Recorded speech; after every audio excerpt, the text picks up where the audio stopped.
Another interesting fact about light and minerals and maybe EZ water. In Pollock's book, he talks about how you can build EZ using minerals. Yes. Right? Yes. Calcium, magnesium, zinc. Very important. Or a few that he had mentioned. So to my mind, right, maybe if we take a step back and understand that life itself is this weird dance and interaction between light and the elements. That's really what it is. And we can see this in everyday life. We can see this with like pigments that are made from minerals and metals. When they're illuminated, we are sort of made aware of what that element is through light, right? And so I think this conversation of light and minerals and elements and more broadly is really a conversation about life itself. And there's another really interesting thing that I was reading, maybe 2 years ago or a couple of years ago, but like in certain nocturnal animals, zinc allowed for the evolution of their night vision, right?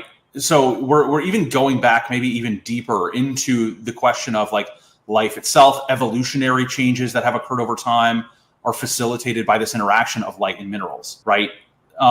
So it goes even deeper and it gets into like almost like a philosophical conversation at a certain point. But it really is. And it is because, this is sort of one of my gripes with like functional and integrative medicine is that, a lot of people just have no circumspection about the fact that with all the tools in the modern MD toolbox, you can make people feel and behave however you want them to. You want to be laser focused, we've got a drug for that. You want to be recovering from your workouts like you're Wolverine.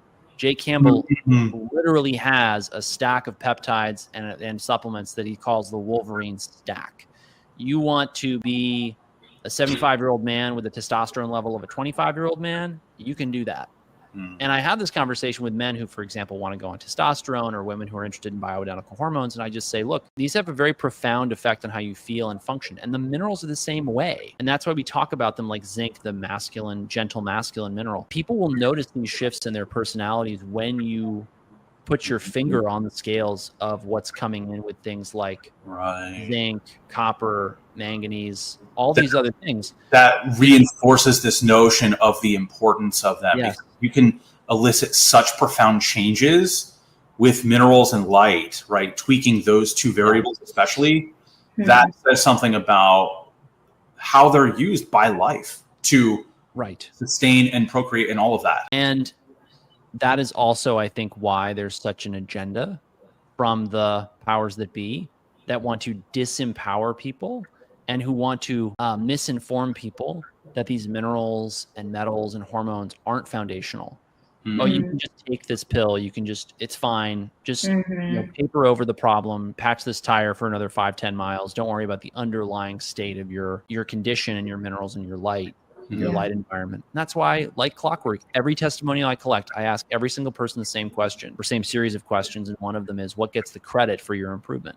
And then I want them to give me a percentage. It's like, what percentage of it was the group coaching? What percentage of it was the light therapy? What percentage of it was hormones or supplements or this or that?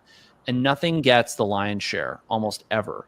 I've had like one case where somebody said 99% of my improvement was the supplements. He hadn't gone to a single group coaching call. He got that improvement with like overnight with one supplement protocol. And he was blown away. And it was actually 2 supplement protocols, both of which he had astonishing results with. So it's very important for people to understand that all of this information is being suppressed and called misinformation or disinformation. Like we had a video removed from YouTube yesterday.